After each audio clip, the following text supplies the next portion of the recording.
First time Krishnashtami ఈ రేంజ్‌లో celebrate చేసుకోవడం. పెళ్ళికి ముందు నార్మల్‌గా మమ్మీ పూజ చేస్తది. అండ్ వీళ్ళుంటే టెంపుల్‌కి వెళ్ళేవాళ్ళమనమాట. బట్ పెళ్లి అయ్యాక అత్తయ్య వాళ్ళకి ఇది కొంచెం మంచిగా గ్రాండ్‌గా సెలబ్రేట్ చేసుకుంటారంట.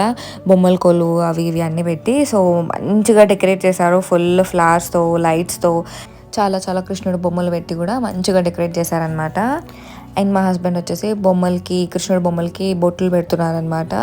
సో, అందరం కలిసి చాలా మంచిగా పూజ చేసుకున్నాము. నాకైతే ఇలాంటివి చాలా కొత్త. నాకు తెలిసి నేను ఫస్ట్ టైం చూడడం ఇలా బొమ్మల కొలువు, ఇన్నిన్ని బొమ్మలు పెట్టడం అని నాకు ఫస్ట్ టైం అనమాట. సో, ఇలా మా ఇంట్లో ఇలా మంచిగా సెలబ్రేట్ చేయడం, డెకరేట్ చేయడం నాకైతే చాలా మంచిగా అనిపించింది.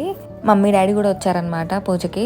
సో, అందరం కలిసి చాలా మంచిగా సెలబ్రేట్ చేసుకున్నాము కృష్ణాష్టమి. అందరు బ్లెస్సింగ్స్ తీసుకొని ఇంకా పూజని ఫినిష్ చేసాం. Subscribe for more.